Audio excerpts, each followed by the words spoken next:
El primer día de enero del año 1483 se emitió un decreto desde las oficinas de la Inquisición en Sevilla. No era un documento largo, no requería una justificación elaborada. Simplemente ordenaba a todos los judíos que vivían en las diócesis de Sevilla, Córdoba y Cádiz que se marcharan en un plazo de 6 meses. Podían llevarse sus posesiones, podían vender sus casas, pero no podían quedarse. Esta no era aún la famosa expulsión. Esa llegaría 9 años después, cuando Fernando e Isabel ordenarían la salida de todos los judíos de España por completo. El decreto de 1483 era algo más limitado, algo regional. Un ensayo, podría llamarse. Una prueba para la catástrofe. Los judíos de Andalucía tenían 6 meses para abandonar las ciudades donde sus familias habían vivido durante generaciones, algunas durante siglos. No estaban siendo expulsados de España. Todavía no. Estaban siendo reubicados en Extremadura, aquella meseta inhóspita junto a la frontera portuguesa, lejos de la guerra con Granada, lejos de los conversos que la Inquisición estaba persiguiendo. Para entender por qué sucedió esto, necesitamos retroceder, no solo años, sino siglos, porque la expulsión de 1483 no fue un acto repentino de crueldad, fue la culminación de fuerzas que se habían ido acumulando desde antes de que nadie vivo pudiera recordar. Esta es la historia de los últimos judíos de Andalucía. Es una historia sobre religión y dinero, sobre miedo y poder, sobre lo que sucede cuando los vecinos se vuelven extraños y los extraños se vuelven enemigos. Es una historia sin villanos simples, ni víctimas simples, y comienza no con odio, sino con algo que parecía, durante un tiempo, casi como armonía. En el año 929, Abd al-Rahmán III se proclamó califa de Córdoba. La ciudad que gobernaba era, según algunas medidas, la más grande de Europa. Tenía calles pavimentadas e iluminación pública. Tenía bibliotecas que contenían cientos de miles de volúmenes. Tenía agua corriente. Y tenía una comunidad judía que estaba a punto de entrar en lo que los historiadores llamarían más tarde su Edad de Oro. Bajo el dominio musulmán, los judíos tenían lo que se llamaba estatus de dhimmi. No eran iguales a los musulmanes. Pagaban un impuesto especial llamado jizya. Enfrentaban ciertas restricciones legales, pero estaban protegidos. Podían practicar su religión. Podían poseer propiedades. Podían ascender a posiciones de notable influencia. Considérese Hasdai ibn Shaprut, nacido alrededor de 915 en Jaén. Se convirtió en médico de la corte de Abd al-Rahmán III. Se convirtió en diplomático, negociando con el Imperio Bizantino y los reinos cristianos del norte. Un judío, sirviendo como la cara pública del califato ante potencias extranjeras. Esto era posible en la Córdoba del siglo X. O considérese Samuel Hanagid, nacido en Córdoba en 993. Llegó a ser visir de Granada. No solo un consejero, el visir, el ministro principal. Personalmente dirigió ejércitos musulmanes en batalla. Un judío, comandando las fuerzas de un reino islámico. Cuando murió en 1056, su hijo Joseph le sucedió en el cargo. Estas no eran experiencias típicas, por supuesto. La mayoría de los judíos en Al-Ándalus eran comerciantes, artesanos, médicos, traductores. Pero el hecho de que tales ascensos fueran posibles en absoluto nos dice algo sobre la sociedad que los permitía. Esta fue la era que produjo a Moisés Maimónides, nacido en Córdoba en 1138. Filósofo, médico, rabino. El mayor pensador judío del mundo medieval y posiblemente uno de los más grandes de cualquier época. Su guía de perplejos influiría no solo en el pensamiento judío, sino en la filosofía cristiana e islámica durante siglos. Tomás de Aquino lo citó. También lo hicieron innumerables eruditos musulmanes. Los eruditos judíos se volvieron indispensables como traductores.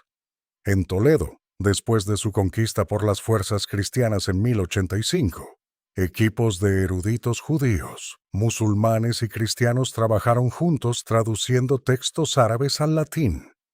El patrimonio filosófico y científico del mundo antiguo, preservado y desarrollado por la civilización islámica, fluyó hacia la Europa cristiana a través de manos judías. Los historiadores han dado un nombre a este periodo: convivencia, coexistencia. Las tres religiones viviendo juntas en relativa armonía, cada una contribuyendo a una cultura compartida. Pero debemos tener cuidado con esta palabra, porque incluso durante la Edad de Oro, la armonía siempre fue condicional, siempre fue frágil, y estuvo salpicada de momentos de extrema violencia que complican cualquier narrativa simple de tolerancia. En 1066, una turba musulmana en Granada se volvió contra la comunidad judía. El detonante inmediato fue el resentimiento hacia Joseph ibn Nagrela, el visir judío que había sucedido a su padre Samuel. Corrieron rumores de que era arrogante, de que ejercía demasiado poder, de que estaba conspirando con enemigos del reino. El 30 de diciembre, la turba asaltó el Palacio Real. Crucificaron a Joseph ibn Nagrela. Luego se volvieron contra el barrio judío. Cuando la violencia terminó, aproximadamente 4.000 judíos estaban muertos. 4.000. En una sola ciudad. En un solo día. Esto fue más de lo que moriría en todas las masacres de Renania durante la Primera Cruzada, 30 años después. La masacre de Granada no fue típica, pero fue posible, incluso en la Edad de Oro, incluso bajo dominio musulmán. La prosperidad judía siempre dependió de las condiciones políticas. Cuando esas condiciones cambiaban, las consecuencias podían ser catastróficas. Y en el siglo XII, las condiciones cambiaron drásticamente. En 1147, los almohades cruzaron desde el norte de África a España. Eran fundamentalistas, puritanos, o hombres que creían que la dinastía almorávide a la que estaban reemplazando se había vuelto blanda y corrupta. No tenían paciencia con las concesiones de la convivencia. Los almohades abolieron completamente el estatus de dhimmi. A judíos y cristianos se les dio una opción: convertirse al Islam, morir o huir. No había una cuarta opción. El propio Maimónides estuvo entre los que huyeron.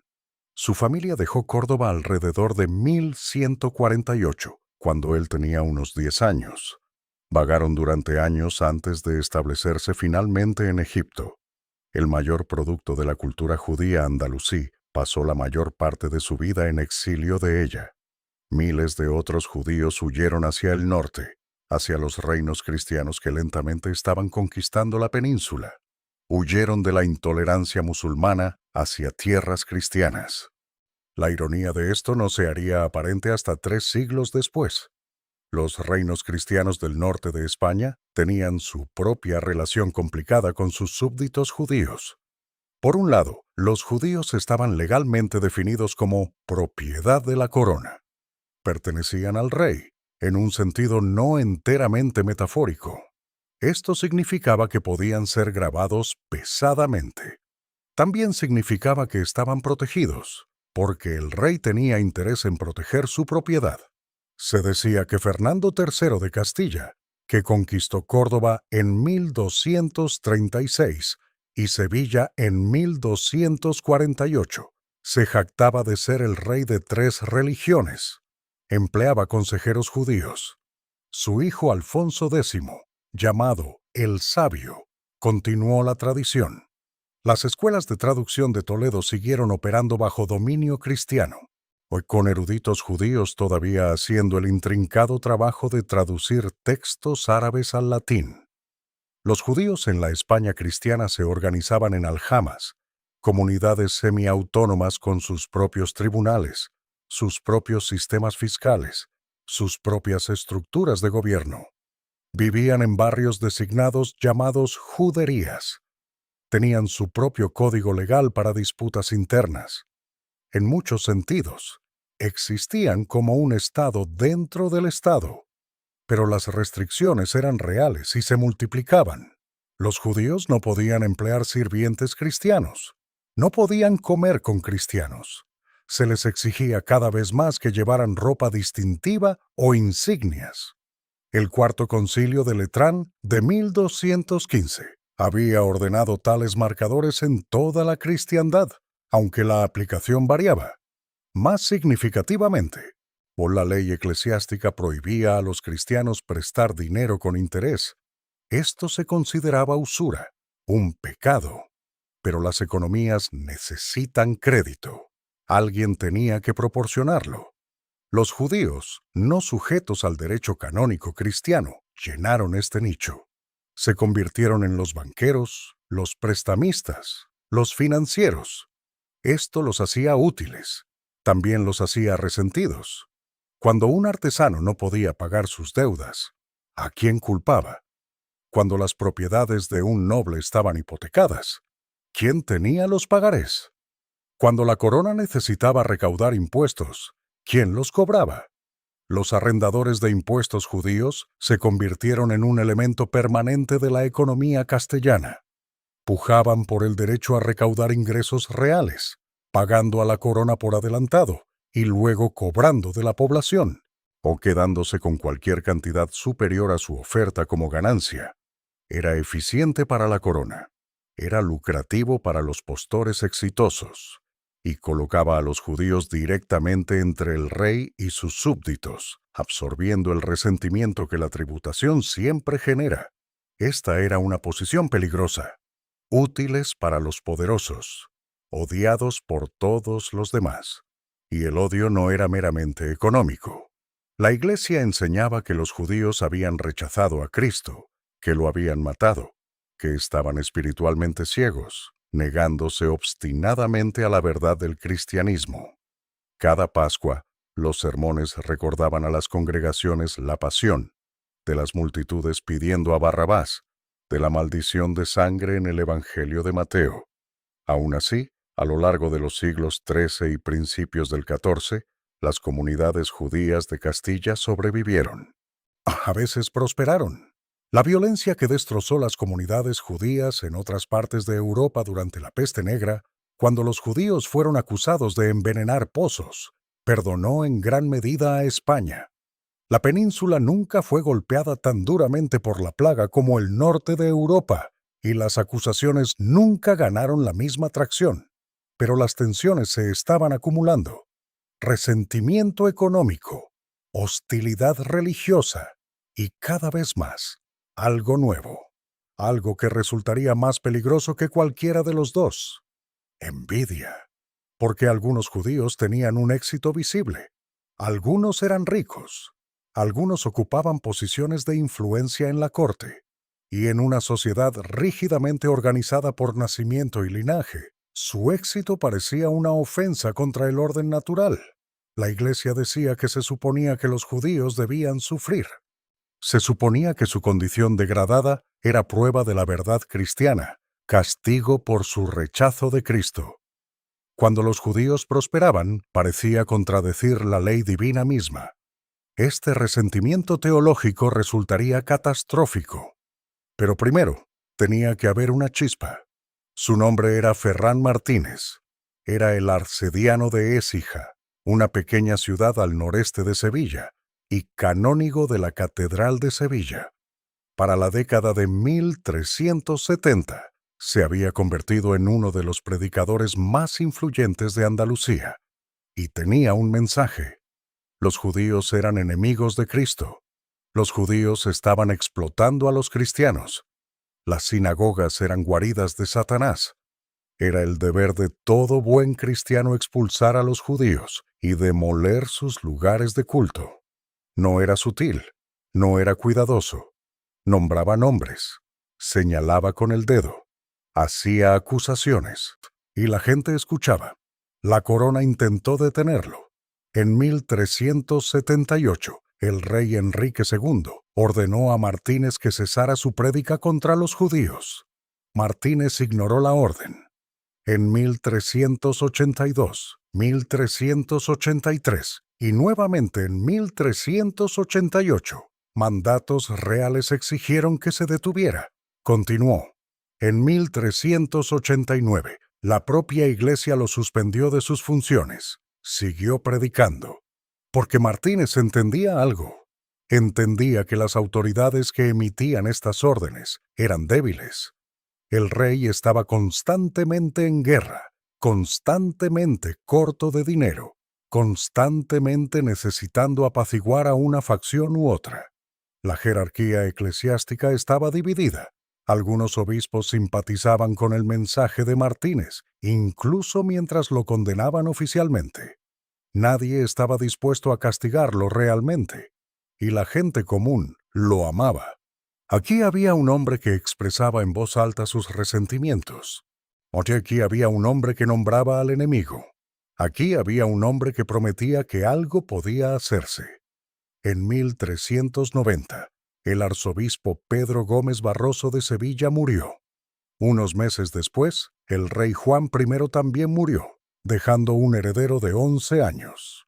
Las dos autoridades que podrían haber contenido a Martínez habían desaparecido. Su momento había llegado. 6 de junio de 1391. Era un miércoles.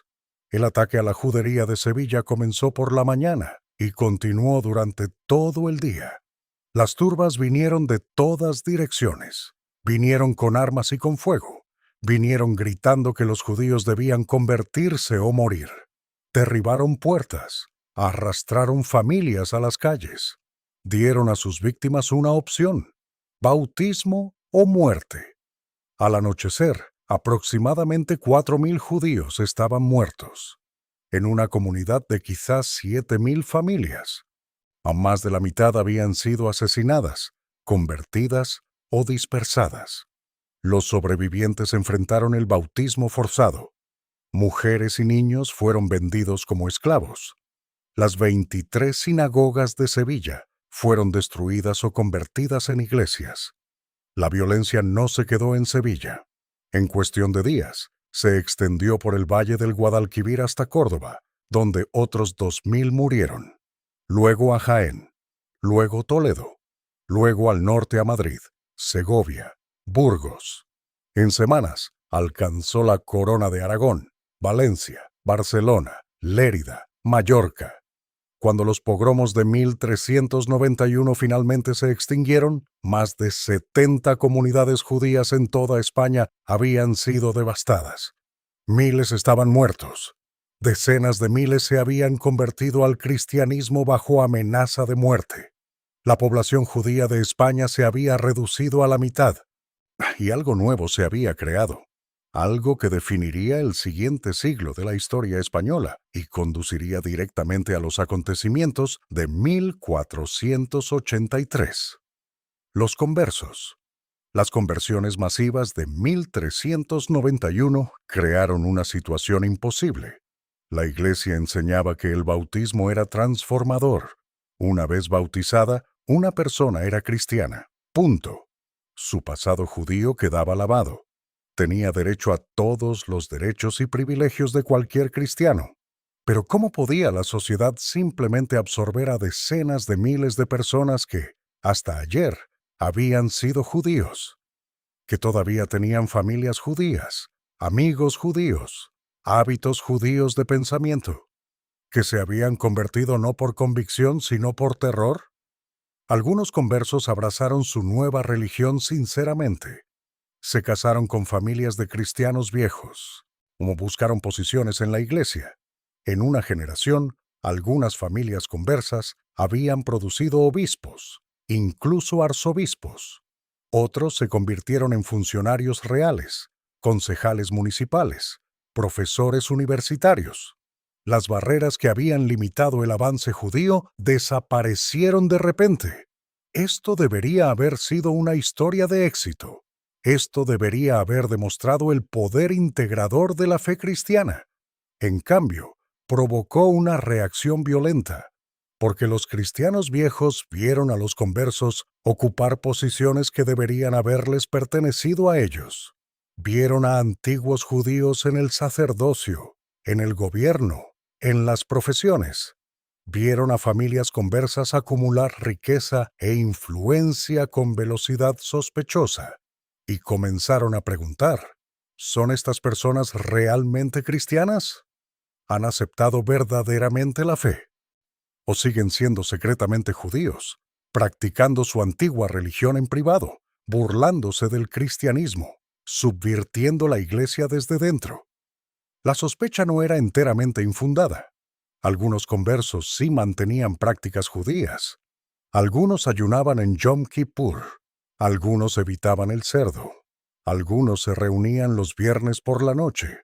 Estos eran a menudo hábitos residuales más que observancia religiosa deliberada, pero la línea era imposible de trazar desde fuera. Y ciertamente había conversos que permanecían judíos en sus corazones. ¿Cómo podía ser de otra manera? Se habían convertido bajo la espada.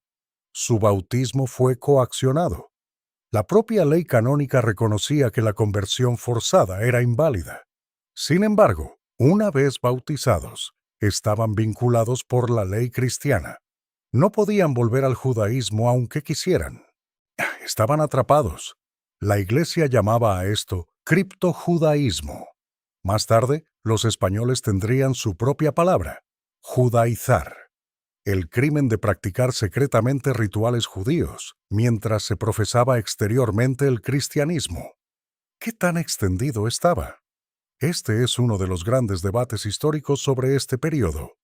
Algunos historiadores, como Benzion Netanyahu, argumentaron que la gran mayoría de los conversos se convirtieron en cristianos sinceros en una o dos generaciones, y que las acusaciones de criptojudaísmo eran en gran parte fabricadas. Otros, como Chaim Beinart, documentaron meticulosamente a partir de registros inquisitoriales que muchos conversos sí mantenían prácticas judías. La verdad probablemente estaba en algún punto intermedio, pero la verdad importaba menos que la percepción. Y la percepción era que no se podía confiar en los conversos, que eran una quinta columna dentro de la sociedad cristiana, que su éxito se construía sobre el engaño. En 1449, esta percepción explotó en política formal. Comenzó con una revuelta fiscal. El rey de Castilla, Juan II, necesitaba dinero. Impuso un gravamen de 1.000.000 de maravedíes sobre la ciudad de Toledo. El hombre responsable de recaudar este impuesto era un converso llamado Alfonso Cota. Los ciudadanos de Toledo se negaron a pagar. Cuando las fuerzas reales intentaron hacer cumplir la recaudación, estallaron disturbios. Los rebeldes, liderados por un regidor de la ciudad llamado Pedro Sarmiento, tomaron el control de la ciudad. Atacaron el barrio converso, arrestaron a conversos ricos y los torturaron para que revelaran sus bienes. Y el 5 de junio de 1449, Sarmiento emitió lo que se conoció como la Sentencia Estatuto de Toledo. El estatuto declaraba que todos los conversos eran sospechosos, no por lo que habían hecho, sino por lo que eran. Declaraba que ninguna persona de ascendencia judía, sin importar cuántas generaciones alejadas del judaísmo, podía ocupar cargos públicos en Toledo. Citaba como justificación las herejías y apostasías que supuestamente habían cometido los conversos. Esto era algo nuevo. Restricciones previas sobre los judíos habían sido religiosas. Un judío podía escapar de ellas convirtiéndose. Pero el Estatuto de Toledo apuntaba a los conversos, personas que ya eran cristianas. Los apuntaba no por sus creencias o sus acciones, sino por su ascendencia, su sangre. El término en latín era limpieza de sangre. El historiador León Poliakov llamó al Estatuto de Toledo la primera ley de exclusión racial en la historia moderna. Esto puede ser una exageración, pero marcó un cambio fundamental. La persecución religiosa, al menos en teoría, ofrecía escape mediante la conversión. La persecución por sangre no ofrecía ninguno. No se podían cambiar los antepasados. El Papa Nicolás V condenó el estatuto inmediatamente. Lo declaró contra todas las leyes humanas y divinas. El rey mismo finalmente recuperó el control de Toledo y castigó a algunos de los rebeldes. El estatuto fue oficialmente anulado, pero no fue olvidado. Otras ciudades comenzaron a aprobar medidas similares. El Cabildo Catedralicio de Toledo adoptó un estatuto de pureza de sangre en 1547. Las órdenes religiosas los adoptaron. Las órdenes militares los adoptaron. Para el siglo XVI, probar la limpieza de sangre sería un requisito para innumerables posiciones en la sociedad española. Y de manera crucial, la lógica del Estatuto de Toledo informó la creación de la institución que sellaría el destino tanto de conversos como de judíos. La Inquisición española. La Inquisición no fue una invención española. Había existido como institución eclesiástica desde el siglo XIII, enfocada principalmente en combatir la herejía en el sur de Francia y el norte de Italia. Lo que hizo diferente a la Inquisición española fue que era controlada por la corona, no por el Papa. En julio de 1477, la reina Isabel visitó Sevilla. Permaneció allí más de un año. Durante ese tiempo escuchó informes inquietantes sobre la comunidad conversa. La fuente de estos informes era un fraile dominico llamado Alonso de Ojeda. No era prior del monasterio de San Pablo en Sevilla, y afirmaba tener evidencia de criptojudaísmo generalizado entre los conversos de la ciudad. Circuló una historia, quizás apócrifa pero indicativa. Durante la Semana Santa, afirmaba Ojeda, un joven noble se había topado con una reunión de conversos celebrando un Seder de Pascua. Judíos celebrando su festividad mientras los cristianos lamentaban la crucifixión. El escándalo confirmaba todo lo que los cristianos viejos ya sospechaban. Isabel ordenó una investigación. La confió a su confesor, un fraile dominico de Valladolid llamado Tomás de Torquemada. Trabajando con el arzobispo Pedro González de Mendoza, Torquemada compiló un informe que confirmaba las afirmaciones de Ojeda. La comunidad conversa de Sevilla, concluyeron, estaba plagada de judaizantes. El 1 de noviembre de 1478, el Papa Sixto IV emitió una bula autorizando a Fernando e Isabel a nombrar inquisidores en sus reinos. De manera crucial, estos inquisidores responderían a la corona, no a Roma. La Inquisición española sería una institución real, envuelta en autoridad religiosa. Pasaron 2 años antes de que llegaran los primeros inquisidores. Fernando estaba ocupado con la guerra contra Granada. Isabel puede haber esperado que la amenaza de una Inquisición sería suficiente para reformar el comportamiento converso, sin necesidad de desplegarla realmente. Pero a finales de 1480, 2 frailes dominicos llegaron a Sevilla, Miguel de Morillo y Juan de San Martín. Establecieron su tribunal en la fortaleza de San Jorge, al otro lado del río de la ciudad, y comenzaron su trabajo. El procedimiento era sistemático.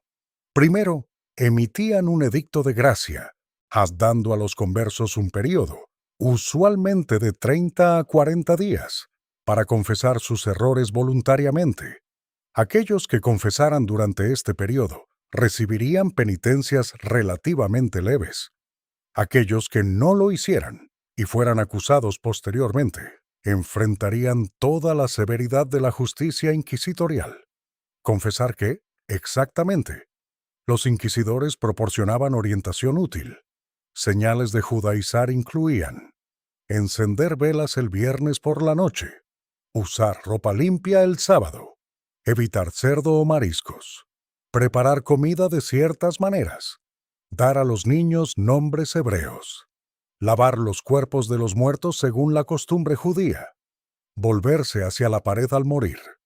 Algunas de estas eran inequívocamente prácticas religiosas, u otras eran simplemente hábitos culturales que muchos conversos habían retenido sin ninguna intención religiosa. Pero la Inquisición no hacía tales distinciones. Cualquier rastro de influencia judía era sospechoso. El 6 de febrero de 1481, se celebró el primer auto de fe en Sevilla. 6 conversos fueron quemados vivos.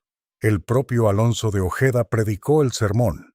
No vivió para ver muchos más. A los pocos días estaba muerto de peste, que entonces asolaba la ciudad. Pero la Inquisición continuó. Para finales de 1481, más de 200 conversos habían sido quemados en Sevilla. Más de 5.000 habían sido sometidos a penas menores. Encarcelamiento, confiscación de propiedad, humillación pública, el requisito de usar prendas especiales marcándolos como penitentes. Y miles más habían huido. Familias conversas abandonaron Sevilla hacia otras ciudades, hacia Portugal, hacia cualquier lugar donde la Inquisición aún no hubiera llegado. El cronista contemporáneo Andrés Bernaldez señaló que cualquiera que dijera ser un converso de Sevilla o haber permanecido allí era considerado judío en todos los aspectos. Pero la huida no resolvía nada. La Inquisición se expandió. Se establecieron nuevos tribunales en Córdoba, en Ciudad Real, en Jaén. En 1483, Fernando e Isabel crearon el Consejo de la Suprema y General Inquisición para coordinar sus actividades.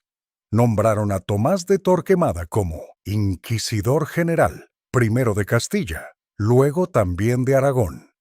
Bajo la dirección de Torquemada, un solo tribunal se convirtió en una red. Una iniciativa local se convirtió en una institución nacional. Y un arma diseñada para apuntar a los conversos pronto sería vuelta contra los judíos, porque los inquisidores descubrieron algo en sus investigaciones.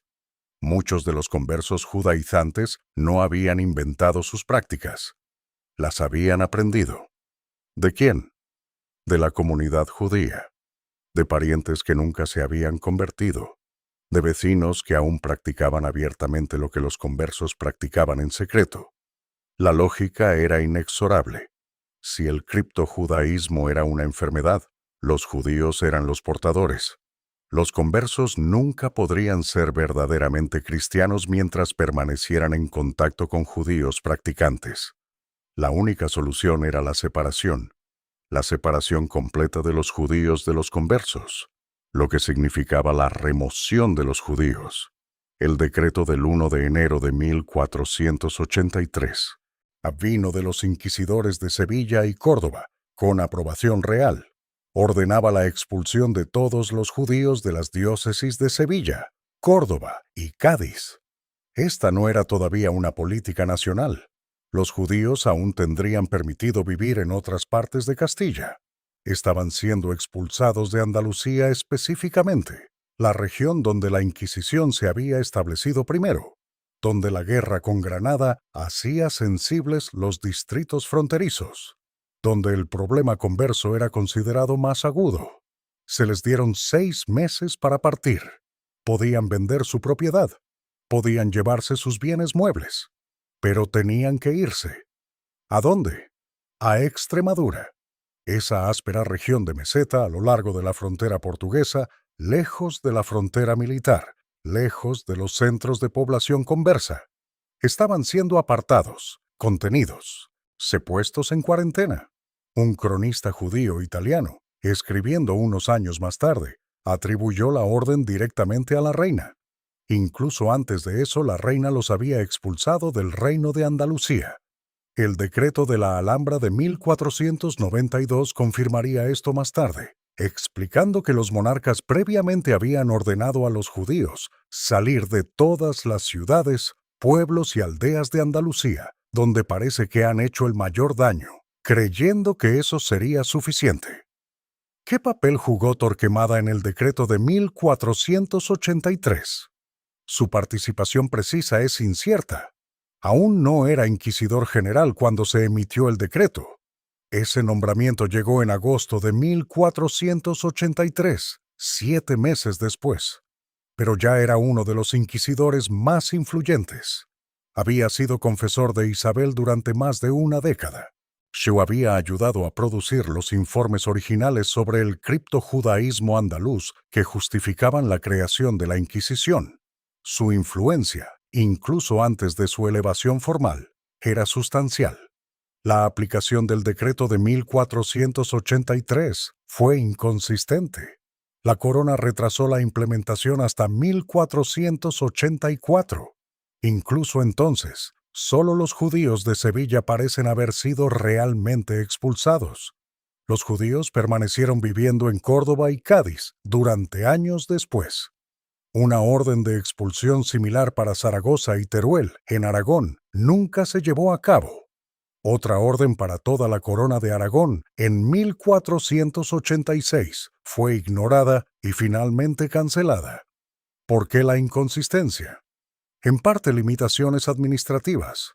Los gobiernos medievales simplemente carecían de la capacidad para la aplicación integral de tales órdenes. En parte complicaciones políticas. Las autoridades locales tenían sus propias relaciones con las comunidades judías, sus propias razones para retrasar u obstruir, y en parte, quizás, ambivalencia en los niveles más altos. Fernando e Isabel no eran simplemente instrumentos de fanatismo religioso. Eran actores políticos sofisticados con múltiples intereses, a veces en competencia. Los judíos proporcionaban valiosos servicios financieros a la corona. La guerra con Granada era costosa, y los financieros judíos estaban ayudando a pagarla. Una expulsión demasiado agresiva podría paralizar el esfuerzo bélico. Hasta 1490, Fernando e Isabel estaban protegiendo activamente a las comunidades judías de la represión nobiliaria. Estaban protegiendo a sus súbditos judíos de las consecuencias de políticas que ellos mismos habían puesto en marcha. La contradicción era característica. Se movían hacia una conclusión terrible, pero vacilantemente, inconsistentemente, con frecuentes miradas hacia atrás. Entonces llegó el evento que terminaría con la vacilación: la caída de Granada. Antes de llegar a Granada, debemos abordar otro evento, porque en los meses inmediatamente anteriores a la orden de expulsión final, tuvo lugar un juicio que sirvió tanto de justificación como de provocación. En junio de 1490, un cardador de lana converso llamado Benito García fue arrestado cerca de Toledo. Llevaba una hostia consagrada de comunión. Bajo la teología de la época, la hostia no era un símbolo del cuerpo de Cristo. Era el cuerpo de Cristo, transformado mediante el milagro de la transubstanciación. Un judío en posesión de una hostia se presumía que estaba planeando un sacrilegio. Bajo tortura, García confesó. Pero no meramente a profanación de la hostia. Implicó a otros.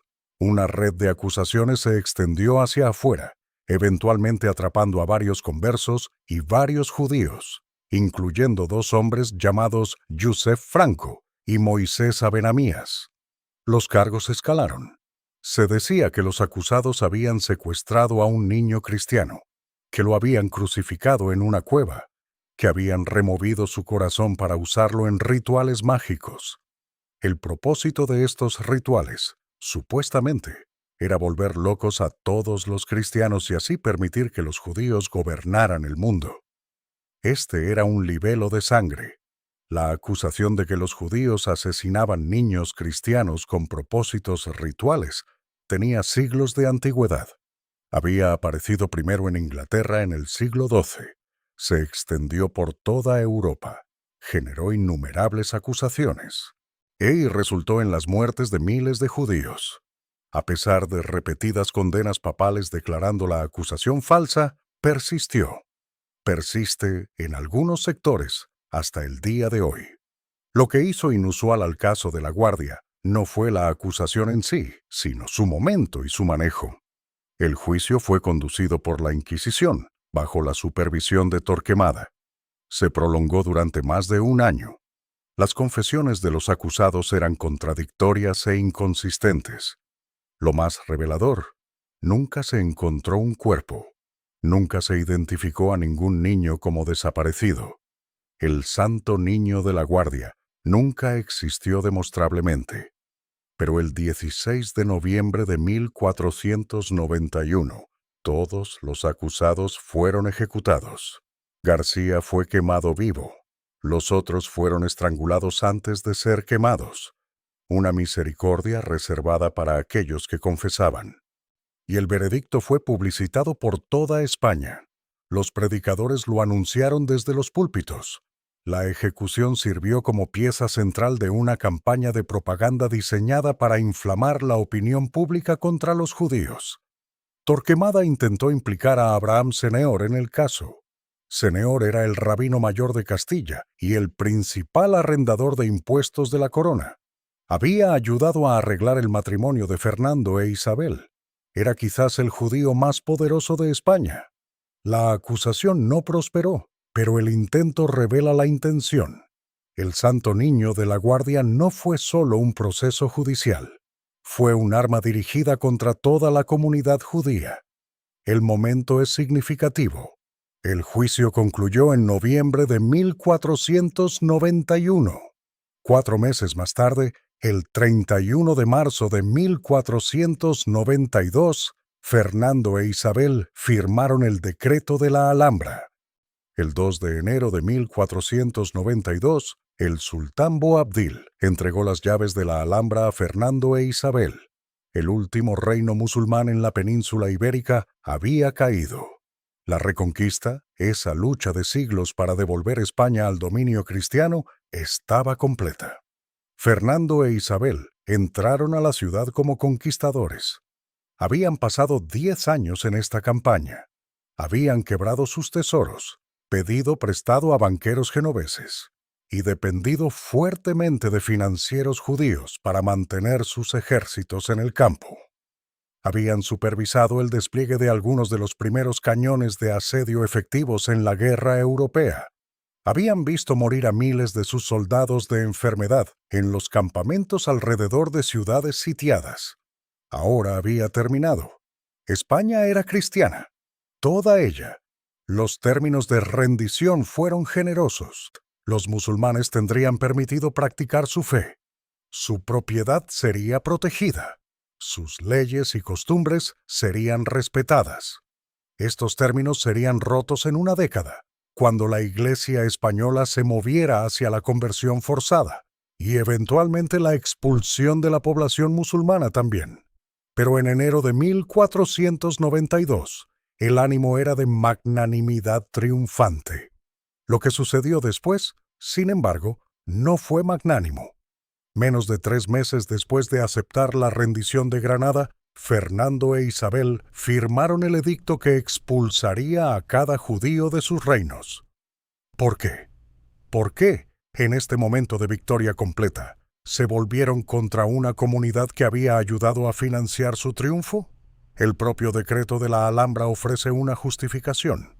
Argumenta que las medidas parciales intentadas previamente, hoy incluida la expulsión andaluza de 1483, habían fracasado. Se nos dice que ni ese paso ni la imposición de sentencia contra dichos judíos han sido suficientes como remedio completo. La Inquisición había intentado separar a los judíos de los conversos. No había funcionado. Los judíos continuaban influyendo en los conversos. El criptojudaísmo continuaba floreciendo. La única solución era la expulsión total, pero esta explicación es incompleta. La Inquisición no había, de hecho, intentado con mucho empeño hacer cumplir las expulsiones anteriores. El decreto de 1483 solo se había implementado parcialmente. ¿Por qué concluir que las medidas parciales habían fracasado cuando apenas se habían intentado medidas parciales? Otro factor fue el momento. La caída de Granada creó un tipo particular de momento. La energía cruzada de la Reconquista tenía que ir a alguna parte. El impulso militar y religioso tenía que encontrar un nuevo objetivo. Habiendo completado la cruzada externa contra el Islam, España se volcó hacia una cruzada interna por la pureza religiosa. También había presión desde abajo. La campaña de propaganda en torno al Santo Niño de la Guardia había agitado el sentimiento público. La larga guerra había creado dificultades económicas, y los judíos se convirtieron en chivos expiatorios convenientes. Los predicadores populares continuaron la tradición de Ferran Martínez, culpando a los prestamistas judíos de la pobreza cristiana, a los médicos judíos de la enfermedad cristiana, a la presencia judía del sufrimiento cristiano. Y estaba Torquemada. Para 1492, había sido gran inquisidor durante casi una década. Su poder era inmenso, pues su celo no había disminuido. La expulsión de los judíos había sido su objetivo durante años. Ahora, con Granada caída y los monarcas triunfantes, tenía la influencia para lograrlo. El 31 de marzo de 1492, en el recién conquistado Palacio de la Alhambra, Fernando e Isabel firmaron el decreto. Su secretario, Juan de Coloma, lo refrendó. Se fecharía el 29 de abril, cuando se publicara oficialmente, pero la decisión se tomó en marzo, en Granada, en medio de las consecuencias de la victoria. El decreto daba a los judíos hasta finales de julio para partir. 4 meses para vender sus casas, sus negocios, sus posesiones, para organizar el paso a tierras extranjeras, para despedirse del país donde sus familias habían vivido durante siglos. Podían llevarse sus bienes, pero no oro ni plata ni dinero acuñado. Podían vender sus propiedades, pero a compradores que sabían que estaban desesperados. Los términos garantizaban que los judíos partirían empobrecidos, dejando atrás su riqueza. La pena por permanecer era la muerte y la confiscación de todas las posesiones. No se requeriría juicio alguno. No se permitiría apelación alguna. La sentencia sería automática. Isaac Abravanel lo vio venir. Había servido a la corona fielmente, ayudando a financiar la Guerra de Granada. Tenía conexiones en los más altos niveles del gobierno. Cuando se firmó el decreto, intentó usar esas conexiones. Según su propio relato, Abravanel se reunió con Fernando e Isabel 3 veces para suplicar la revocación del decreto. Ofreció dinero. La cifra mencionada es 30.000 ducados, una suma inmensa, suficiente para hacer que los monarcas reconsideraran quizás, o así sus motivaciones fueran puramente económicas. Se negaron. Hay una historia, probablemente apócrifa, sobre lo que sucedió después. Torquemada supuestamente irrumpió en la cámara de audiencias portando un crucifijo. Judas vendió a nuestro Señor por 30 piezas de plata, declaró. Vuestras Altezas están a punto de venderlo por 30.000. Aquí está él. Tómenlo y véndenlo. Fernando e Isabel, avergonzados, retiraron su consideración. La historia encaja demasiado perfectamente en el drama histórico como para ser completamente creíble. El erudito Cedric Cohen Scully ha señalado que no hay evidencia documental de que Abravanel estuviera siquiera en Granada durante abril de 1492. El relato puede ser un embellecimiento posterior, diseñado para dar sentido narrativo a decisiones que en realidad fueron más complicadas. Lo que es cierto es que ninguna apelación tuvo éxito. El decreto se mantuvo. Abravanel eligió el exilio. También lo hicieron entre 40.000 y 100.000 otros judíos estimados. Las cifras son inciertas porque los registros están incompletos y los eruditos usan diferentes metodologías. La cifra tradicional de 200.000 expulsados es casi con certeza demasiado alta. Pero incluso las estimaciones conservadoras describen una catástrofe. No todos se fueron. Algunos se convirtieron. El más famoso fue Abraham Senior, el propio rabino jefe. El 15 de junio de 1492, en el monasterio de Guadalupe, Senior, de 80 años, fue bautizado como Fernán Pérez Coronel. Fernando e Isabel sirvieron como sus padrinos. La ceremonia fue deliberadamente organizada para alentar otras conversiones. La decisión de Senior fue controvertida. Su contemporáneo, el rabino Isaac de León, hizo un amargo juego de palabras con su nombre, llamándolo Soné Or, que significa odiador de la luz en hebreo. Otros judíos vieron su conversión como una traición. Pero Senior era un anciano. Había servido a la corona toda su vida adulta.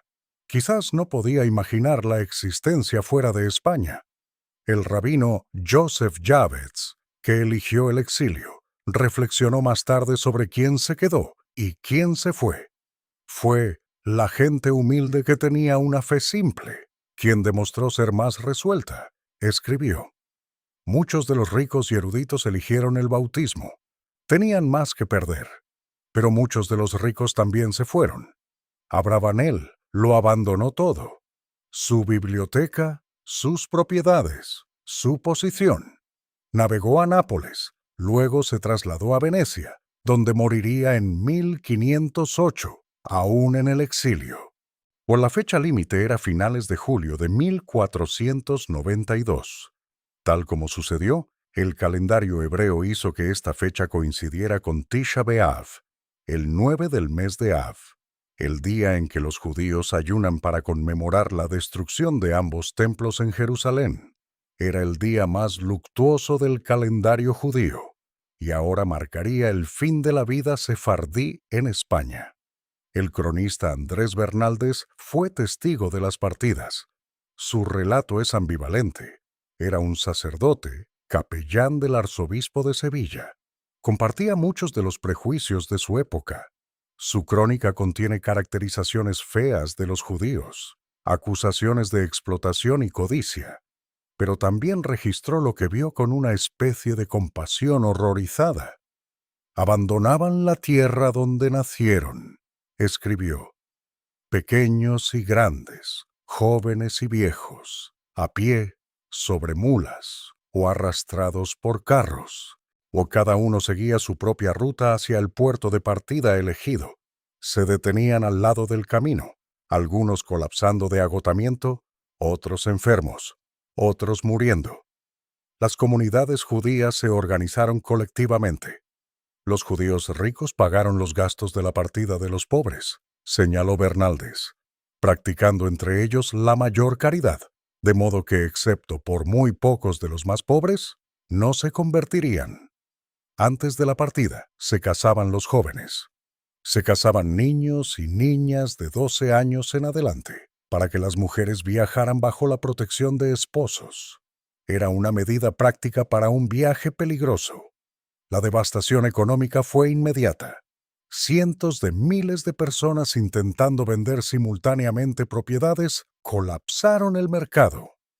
Casas y haciendas finas se vendieron por bagatelas, registró Bernaldez. Una casa se intercambió por una mula y un viñedo se dio por un poco de tela o lino. La prohibición de llevar oro y plata agravó el desastre.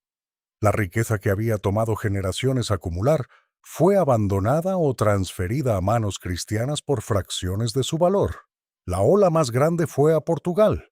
Unas 100,000 personas estimadas, quizás más, pagaron un ducado por persona por el privilegio de entrada. El rey Juan II los admitió, por un precio. Su refugio fue breve. En 1496, Portugal anunció su propia expulsión.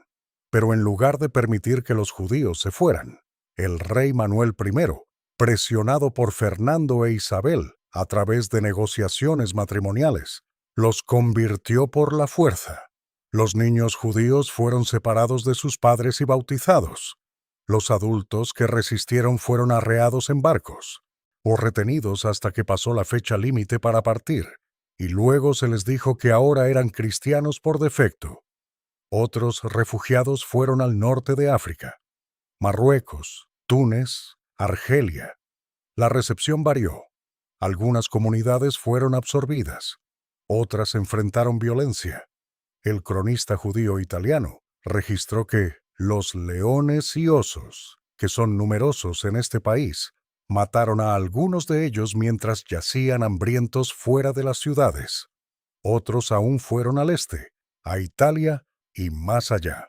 Y los más afortunados encontraron refugio en las tierras del imperio más poderoso del Islam.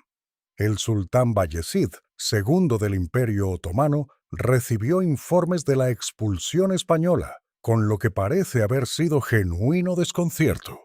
Aquí había un rey cristiano privándose voluntariamente de súbditos productivos, súbditos que traían habilidades, conexiones, capital, experiencia. ¿Por qué? Una observación atribuida a Bayezid circuló durante siglos. Puede llamarse sabio e inteligente a un rey así, uno que empobrece su país y enriquece mi reino. La cita probablemente no proviene del propio sultán, sino de la crónica del rabino Elisha Kapsali, escrita décadas después, pero captura una política real. Bayezid envió la armada otomana, bajo el mando del almirante Kemal Reis, para ayudar a evacuar a refugiados judíos de los puertos españoles. Emitió decretos imperiales amenazando con la muerte a cualquiera que maltratara a los recién llegados. Los asentó en ubicaciones estratégicas en todo su imperio: Constantinopla, Salónica, Esmirna, los Balcanes. Los sefardíes trajeron habilidades valiosas. Al año de su llegada, los judíos establecieron la primera imprenta en Constantinopla. Trajeron conocimiento de idiomas europeos, útil para la diplomacia y el comercio. Trajeron conexiones con redes comerciales a través del Mediterráneo.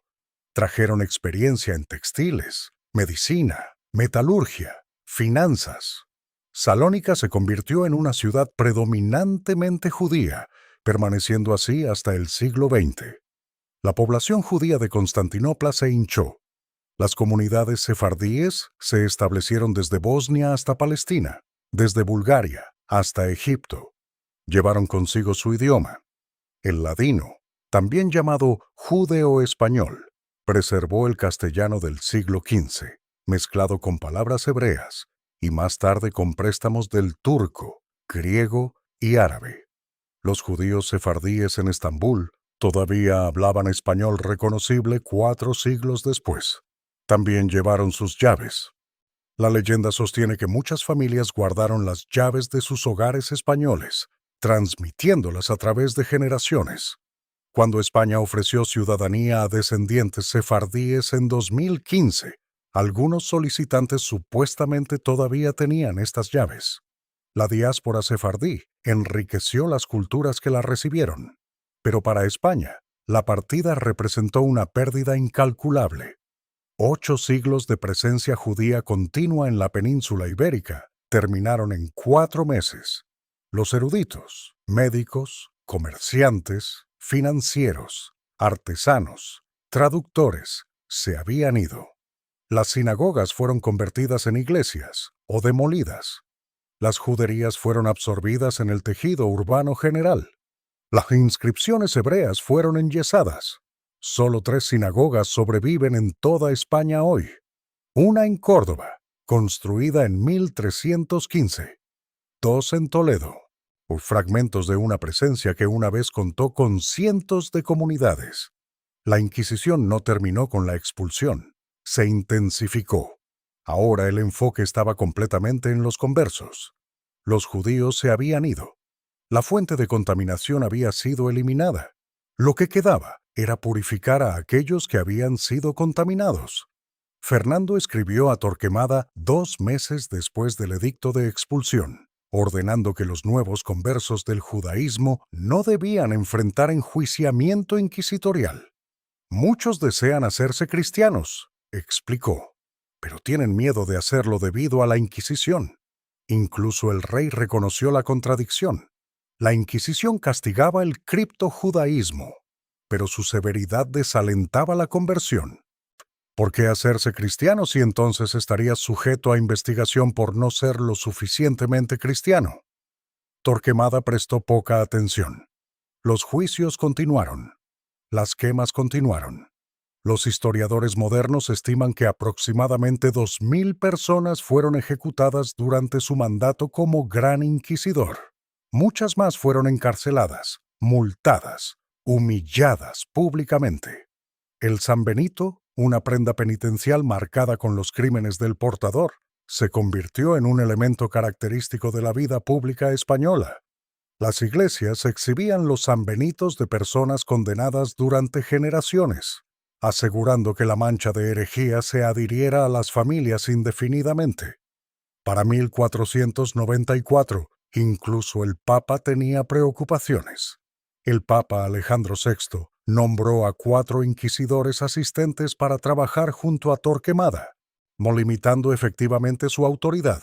El gran inquisidor se retiró a su monasterio en Ávila, donde murió el 16 de septiembre de 1498. Pero el sistema que construyó le sobrevivió. La Inquisición española continuó operando hasta 1834. Durante más de 3 siglos permaneció vigilante contra el criptojudaísmo, aunque para el siglo XVII quedaban pocos criptojudíos por encontrar. La institución se adaptó, encontrando nuevos objetivos: protestantes, moriscos, bígamos, blasfemos, practicantes de solicitación en el confesionario. La maquinaria de investigación y castigo, una vez creada, encontró usos para sí misma. Los estatutos de limpieza de sangre también persistieron. En los siglos XVI, XVII, XVIII, los españoles que buscaban puestos en el gobierno, el ejército, o la iglesia o las universidades tenían que demostrar que no tenían ascendencia judía o musulmana. Los genealogistas hicieron carreras falsificando o autenticando linajes. Las familias guardaban celosamente sus registros genealógicos. La mancha de sangre judía podía impedir el avance durante generaciones. España se convirtió así en la primera nación europea en institucionalizar la discriminación basada en la ascendencia en lugar de la creencia. El precedente resonaría a través de siglos posteriores, en otros contextos, con otros objetivos. ¿Cómo debemos entender estos eventos? ¿Qué lecciones contienen? Una tentación es ver la expulsión como el producto del odio irracional, una erupción de fanatismo medieval que las sociedades modernas han trascendido. Esto es reconfortante pero engañoso. Las fuerzas que produjeron la expulsión, o la interacción de convicción religiosa, rencor económico, cálculo político y pensamiento racial, no son únicas del siglo XV. Recurren a lo largo de la historia. Están presentes, en diferentes configuraciones, hoy. Otra tentación es ver los eventos como inevitables, el resultado lógico de la reconquista, del cristianismo medieval, de algo inherente a la cultura española. Esto también es engañoso. La expulsión no estaba predeterminada. Las décadas antes de 1492 vieron un debate genuino sobre la política judía. Los propios Fernando e Isabel vacilaron. Otros resultados eran posibles. La catástrofe resultó de decisiones específicas tomadas por personas específicas en circunstancias específicas. Una tercera tentación, particularmente relevante dado el alcance de este documental, es ver la historia como una simple obra moral: judíos inocentes perseguidos por cristianos villanos. Esto aplana la complejidad que hemos intentado restaurar. Las comunidades judías de la España medieval no carecían de agencia. Los financieros judíos se beneficiaron del arrendamiento de impuestos, colocándose entre la corona y los contribuyentes resentidos. Los médicos judíos sirvieron a reyes mientras los pacientes cristianos desconfiaban de sus motivos.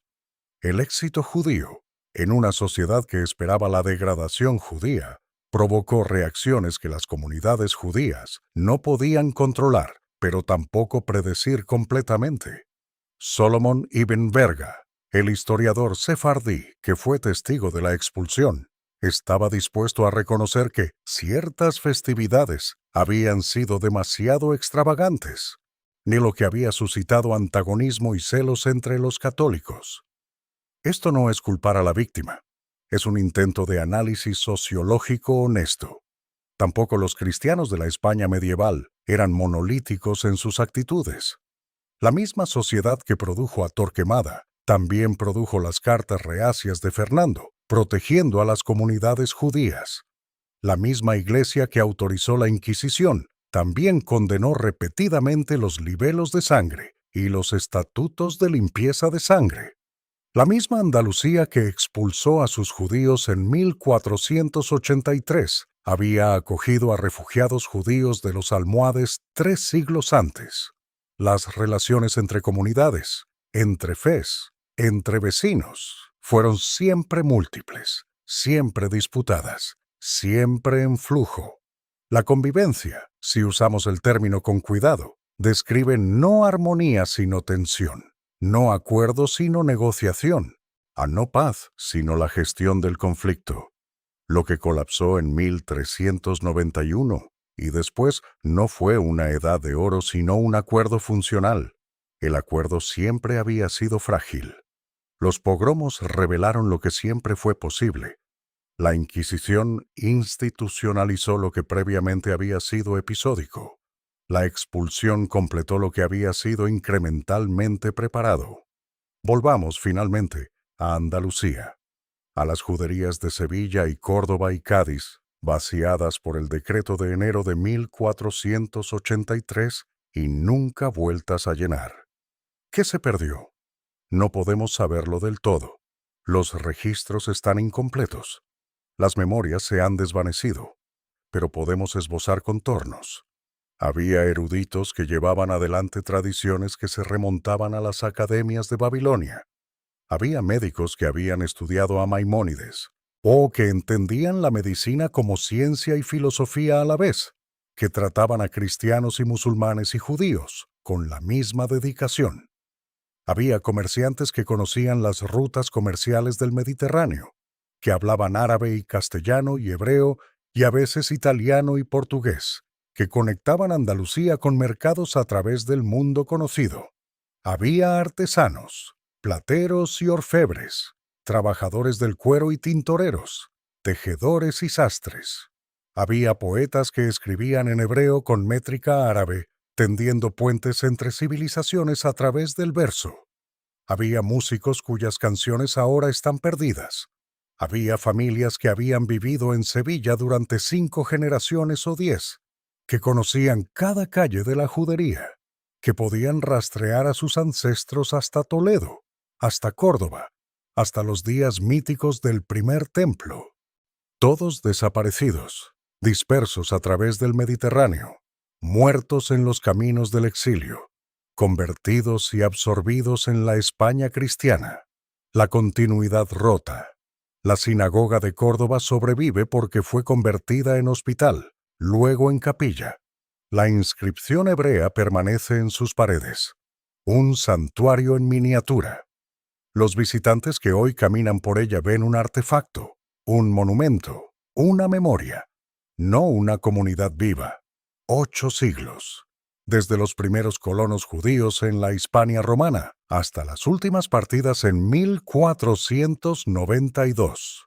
8 siglos de presencia, adaptación, creatividad, supervivencia, desaparecidos en unos pocos meses de decreto real. La diáspora sefardí llevó sus memorias a través del mundo. En Estambul y Salónica, en Ámsterdam y Londres, en las Américas y Palestina. Los descendientes de los expulsados mantuvieron tradiciones, lengua, música, cocina que los conectaban con una patria que la mayoría nunca había visto. También llevaron trauma. El término hebreo para la expulsión es Jerush Sefarad, el exilio de Sefarad. Se conmemora junto a las destrucciones de los templos, los exilios de otras tierras, la larga secuencia de catástrofes que marca la memoria histórica judía. Tisha B'Av, ya el día de luto por Jerusalén, se convirtió también en el aniversario de la partida de España. Algunos sefardíes expresaron su pérdida a través de la esperanza. Rumores persistieron durante generaciones de que la expulsión sería revertida, de que los descendientes de Fernando e Isabel darían la bienvenida a los judíos de vuelta, de que el exilio era temporal. Estas esperanzas nunca se cumplieron. España no revocó formalmente el decreto de la Alhambra hasta 1968. No ofreció ciudadanía a los descendientes sefardíes hasta 2015. Otros expresaron su pérdida a través del análisis.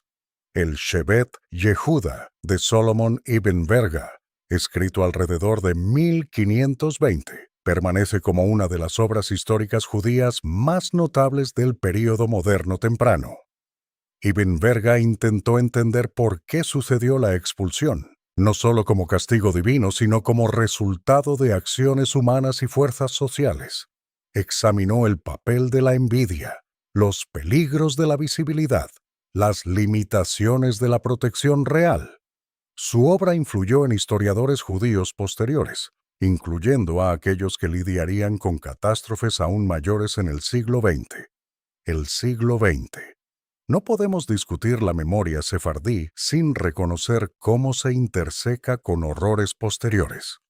El Holocausto destruyó muchas de las comunidades que los descendientes de los expulsados habían construido en los Países Bajos, en los Balcanes, en el norte de África.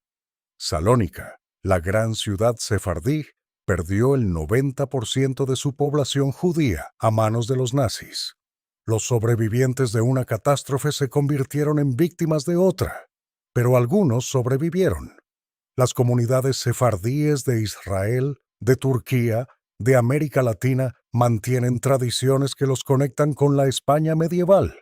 Cocinan adafina, el guiso del Shabbat cocido a fuego lento que los conversos una vez preparaban para demostrar su identidad judía.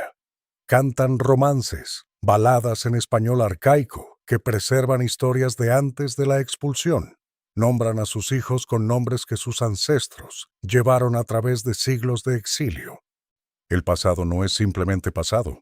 Vive en estas tradiciones, en estas memorias, en las llaves que las familias todavía guardan. ¿Cómo juzgamos a los actores en este drama? Torquemada se ha convertido en un símbolo de fanatismo religioso, su nombre sinónimo de crueldad inquisitorial. Sin embargo, sus contemporáneos lo llamaban el martillo de los herejes, la luz de España, el salvador de su país. Él creía que estaba salvando almas de la condenación. Creía que estaba protegiendo a la Iglesia de la subversión. Estaba equivocado, pero no era simplemente un monstruo.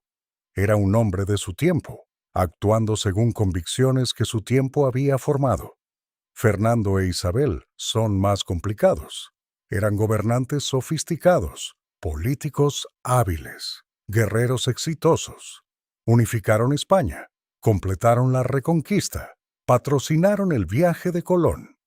También fueron responsables de la expulsión de cientos de miles de sus propios súbditos. Presidieron una institución que torturó y mató a miles más. Inauguraron un sistema de pureza de sangre que envenenarían la sociedad española durante siglos. ¿Eran creyentes sinceros que pensaban que servían a Dios? Eran manipuladores cínicos explotando la pasión religiosa para fines políticos. Probablemente ambos. Probablemente ninguna explicación captura la complejidad de sus motivaciones. Los conversos presentan quizás el caso más trágico. Estaban atrapados entre identidades, sospechosos tanto por las comunidades que habían dejado como por las comunidades a las que se habían unido. Algunos se convirtieron en cristianos sinceros. Algunos mantuvieron prácticas judías secretas. Muchos simplemente intentaron sobrevivir, construir vidas, a criar familias en una sociedad que los consideraba con sospecha sin importar lo que creyeran. Los registros de la Inquisición de Ciudad Real, meticulosamente analizados por Jaime Beinart, revelan conversos celebrando seders de Pascua, ayunando en Yom Kippur, reuniéndose para funerales judíos. Pero también revelan conversos que confesaron bajo tortura, que denunciaron a vecinos para salvarse, que quizás recordaban prácticas que sus acusadores les sugirieron. ¿Cuánto de lo que la Inquisición encontró era genuino criptojudaísmo? ¿Cuánto fue inventado bajo coacción? La pregunta puede ser imposible de responder. ¿Y los judíos que permanecieron judíos, que rechazaron la conversión incluso bajo amenaza, que eligieron el exilio sobre la apostasía? Son más fáciles de admirar, pero más difíciles de entender. ¿Qué los sostuvo? Fe, ciertamente. Comunidad, ciertamente. Pero también quizás una especie de terquedad. una negativa a rendir la identidad bajo presión. El rabino Joseph Javets los llamó el pueblo humilde que tenía una fe simple. No calcularon ventajas, no sopesaron opciones. Simplemente no podían imaginarse siendo otra cosa que lo que eran. Esto no es para disminuir a aquellos que se convirtieron, enfrentando tortura, enfrentando la muerte, enfrentando la destrucción de todo lo que habían construido. Muchos eligieron la supervivencia. Abraham Sr. tenía 80 años. Había servido a la corona durante décadas. ¿Podemos culparlo por aceptar el bautismo en lugar del exilio? Isaac Abravanel podía, y lo hizo. Pero Abravanel era rico, móvil, conectado con comunidades en el extranjero. Las circunstancias de Senior eran diferentes. El juicio desde la distancia es fácil. El juicio desde dentro de ese momento es algo completamente diferente. La historia no terminó con la expulsión. Para los conversos que permanecieron, para sus hijos y nietos y bisnietos, las consecuencias se extendieron durante siglos. Considere la obsesión genealógica que dominó la sociedad española. Para probar limpieza de sangre, uno necesitaba documentación que se remontara generaciones atrás. Esto engendró toda una industria. Los genealogistas preparaban informes. Los testigos testificaban sobre antecedentes familiares. Se buscaban archivos, se falsificaban documentos, se fabricaban memorias. La ansiedad de la prueba se convirtió en una característica definitoria de la identidad española. Considere las consecuencias culturales. Los estudiosos han argumentado que la intensidad contrarreformista de España, o a su marca particular de militancia católica, fue moldeada por la necesidad de probar la ortodoxia. Antiguas familias conversas, buscando demostrar su cristianismo sincero, se convirtieron en algunos de los defensores más celosos de la fe. Santa Teresa de Ávila, la gran mística y reformadora, tenía ascendencia conversa. También Diego Laínez, el segundo superior general de los jesuitas. La iglesia que había perseguido a conversos fue transformada, en parte, por descendientes conversos que buscaban aceptación. Considere las consecuencias intelectuales. Muchos de los más grandes escritores de España del Siglo de Oro tenían ascendencia judía. Fernando de Rojas, autor de La Celestina, era de una familia conversa. Mateo Alemán, que escribió Guzmán de Alfarache, la obra fundacional de la novela picaresca, tenía raíces conversas. Luis de Góngora, o quizás Cervantes, posiblemente. La evidencia es fragmentaria, las genealogías disputadas, pero la posibilidad persigue la historia literaria española. ¿Cuánto de la cultura española fue moldeada por personas que estaban oficialmente excluidas de la participación plena en la sociedad española? Los estatutos de limpieza de sangre permanecieron vigentes hasta el siglo XIX. Solo en 1865, España abolió formalmente el requisito de pureza de sangre para posiciones gubernamentales. Para entonces, la categoría se había vuelto casi sin sentido. 5 siglos de matrimonios mixtos habían mezclado los linajes más allá de cualquier posibilidad de separación. Pero el legado psicológico persistió. El hábito de sospecha, la prima sobre la conformidad, el miedo a destacarse. Algunos historiadores han argumentado que la expulsión y sus secuelas dañaron el desarrollo económico de España. La partida de comerciantes y financieros hábiles, la persecución de empresarios conversos, el clima general de sospecha en torno a la actividad comercial, todo contribuyó al declive relativo de España en el siglo XVII. El argumento es difícil de probar concluyentemente. Los problemas económicos de España tuvieron muchas causas, pero la pérdida de la comunidad judía ciertamente estaba entre ellas. Hemos recurrido a muchas fuentes para esta narrativa. Cada una presenta sus propios desafíos. Los cronistas cristianos, hombres como Andrés Bernaldez, escribieron desde dentro de un marco que asumía la culpabilidad judía.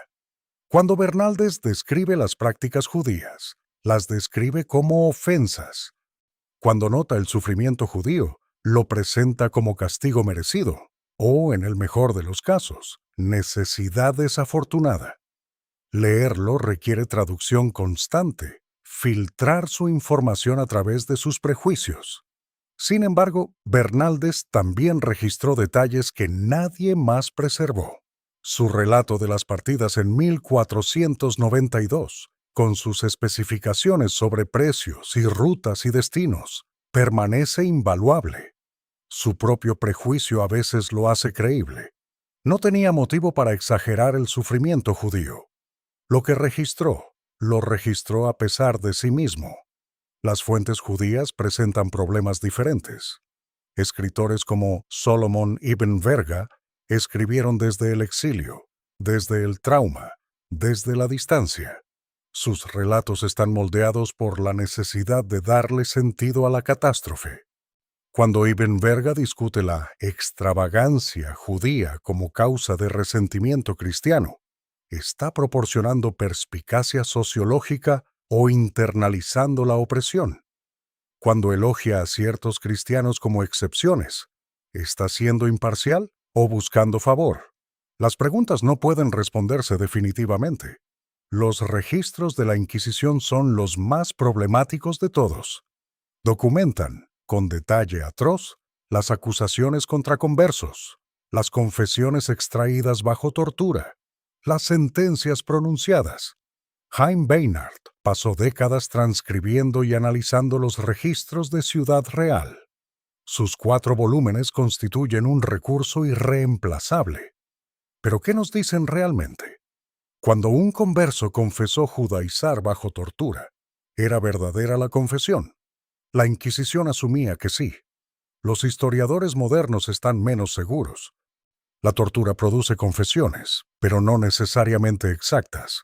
Las personas dirán lo que creen que sus interrogadores quieren oír. Los registros pueden documentar criptojudaísmo generalizado.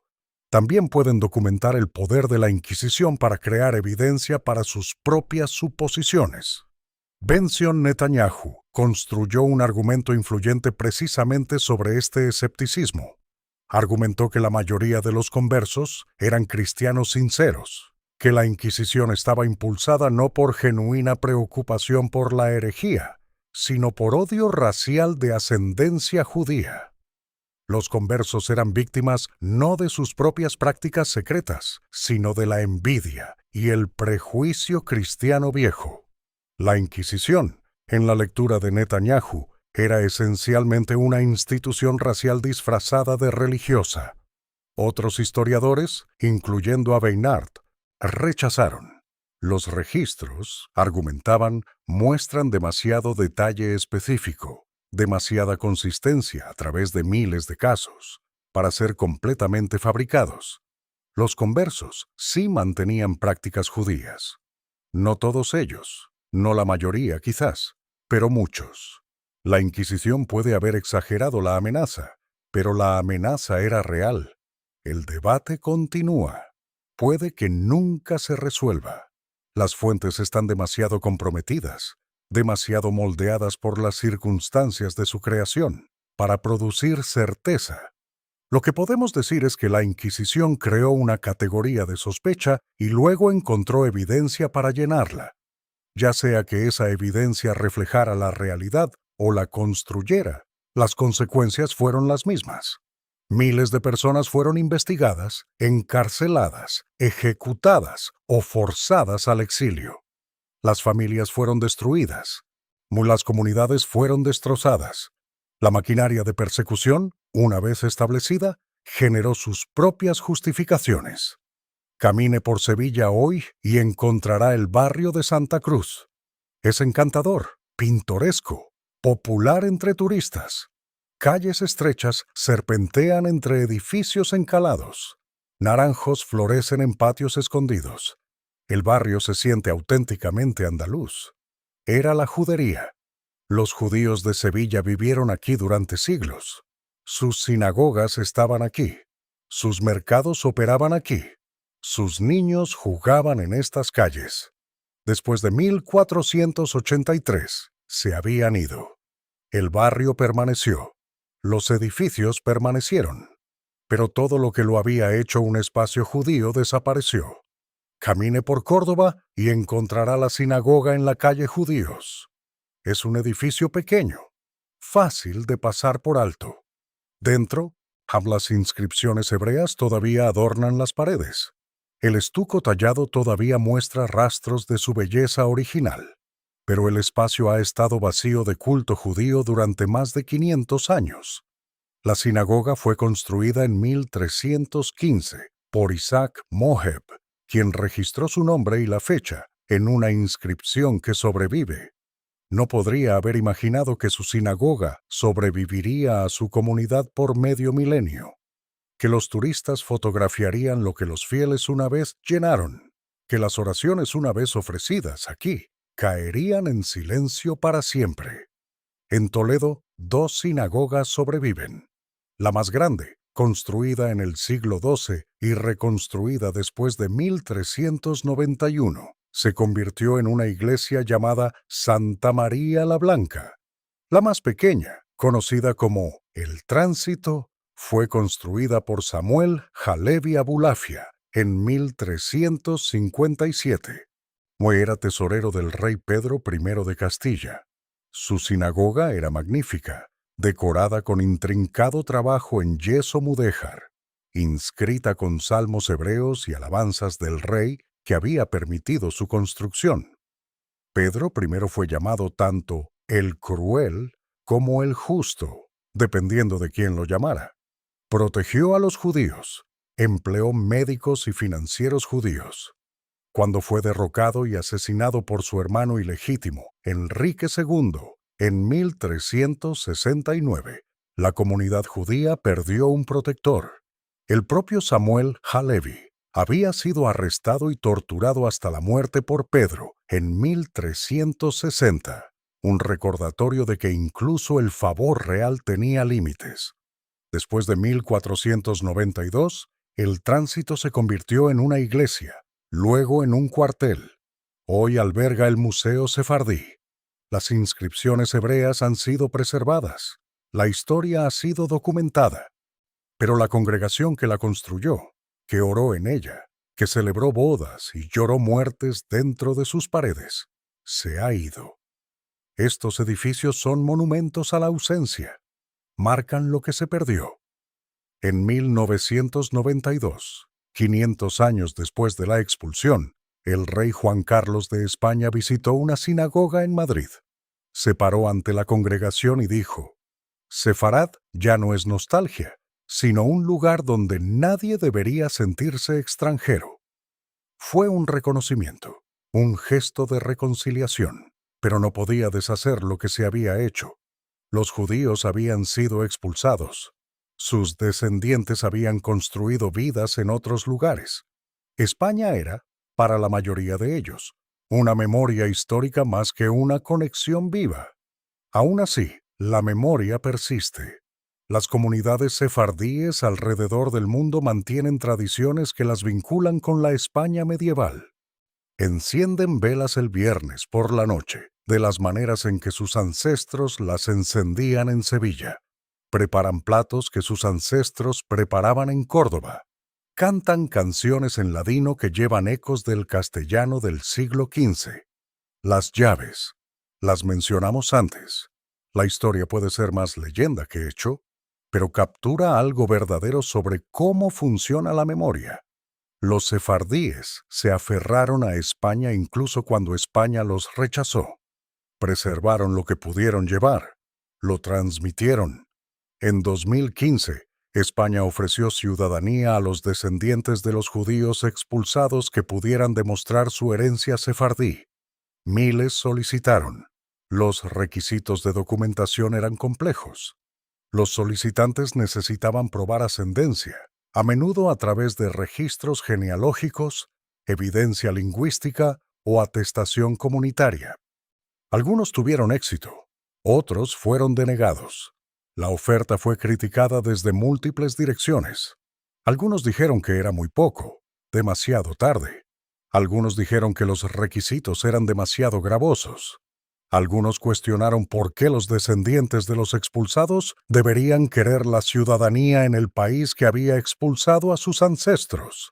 La crítica reflejaba la imposibilidad de abordar completamente los agravios históricos.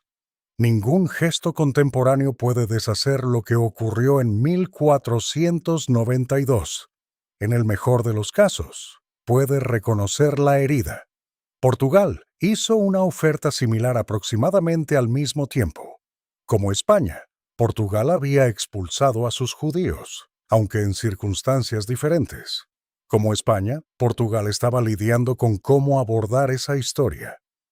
Los programas paralelos reflejaban un ajuste de cuentas europeo más amplio con los legados de la persecución religiosa. Pero el ajuste de cuentas no es reconciliación. El reconocimiento no es restauración. Las comunidades que existían en 1492 no pueden ser reconstruidas. La continuidad que fue rota no puede ser reparada. Lo que permanece es la memoria y el esfuerzo por comprender. La expulsión de los judíos de España no fue un evento aislado. Fue parte de un patrón más amplio que barrió la Europa medieval y de principios de la Edad Moderna. Inglaterra expulsó a sus judíos en 1290, 2 siglos antes que España. Francia expulsó a sus judíos repetidamente durante el siglo XIV. Las tierras de habla alemana nunca tuvieron una expulsión unificada, pero ciudades y territorios individuales expulsaron a sus poblaciones judías a lo largo del período medieval. Portugal, como hemos señalado, siguió el ejemplo de España en 1496 a 1497. Lo que hizo distintiva la expulsión española fue su escala y su carácter definitivo. España tenía la población judía más grande de Europa. La expulsión fue exhaustiva, cubriendo todos los reinos de Castilla y Aragón. Y a diferencia de expulsiones anteriores en otros lugares, no hubo readmisión. A los judíos no se les permitió regresar a España durante siglos. La expulsión española también ocurrió en un momento crucial. 1492 fue el año en que Colón zarpó. Los mismos monarcas que firmaron el Edicto de la Alhambra también patrocinaron el viaje que conectaría Europa con las Américas. La era de la expansión europea estaba comenzando justo cuando España se purgaba de la diversidad religiosa. Hay una ironía aquí, aunque no deberíamos presionarla demasiado. El mismo impulso por la uniformidad religiosa que expulsó a los judíos también alimentó el celo misionero que acompañó la conquista. La misma convicción de que España tenía un destino sagrado que justificaba la expulsión, también justificaba la colonización. Los patrones están conectados, aunque las conexiones son complejas. Lo que la expulsión marcó, sobre todo, fue el fin del pluralismo religioso medieval en Europa occidental. La convivencia, por limitada y condicional que siempre había sido, terminó. La idea de que diferentes fes podían coexistir dentro del mismo marco político, cada una manteniendo sus propias leyes y costumbres, dio paso a la idea de que la unidad política requería unidad religiosa, un reino, una fe. Esta idea dominaría la política europea durante siglos. Las guerras de religión que devastaron los siglos XVI y XVII se libraron, en parte, precisamente sobre esta cuestión. ¿Podían protestantes y católicos coexistir dentro del mismo Estado? La respuesta, a la que se llegó lenta y dolorosamente, fue eventualmente sí. Pero esa respuesta requirió siglos de derramamiento de sangre. Los judíos habían sido expulsados antes de que esa pregunta siquiera se hiciera. Fueron, en cierto sentido, las primeras víctimas de una concepción del orden político que reclamaría muchas más. Hemos cubierto mucho terreno. Hemos trazado el arco desde la Edad de Oro a través de la catástrofe de 1391, desde la sentencia Estatuto hasta la creación de la Inquisición, desde la expulsión andaluza de 1483 hasta el Edicto de la Alhambra de 1492 y más allá. Hemos intentado presentar esta historia en su complejidad, no como una historia simple de víctimas y villanos, sino como una historia de seres humanos atrapados en fuerzas más grandes que ellos mismos. Fuerzas de convicción religiosa y resentimiento económico. Fuerzas de cálculo político e ira popular. Fuerzas de tradición y transformación. Los judíos de Andalucía no fueron objetos pasivos de persecución. Fueron agentes en su propia historia, tomando decisiones dentro de restricciones que no eligieron.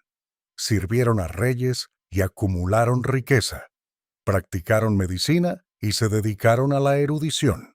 Negociaron con sus vecinos y a veces prosperaron de esas negociaciones. No fueron inocentes en el sentido de no estar involucrados, me fueron inocentes en el sentido de no merecer lo que les sucedió. Los cristianos de Andalucía no fueron simplemente fanáticos.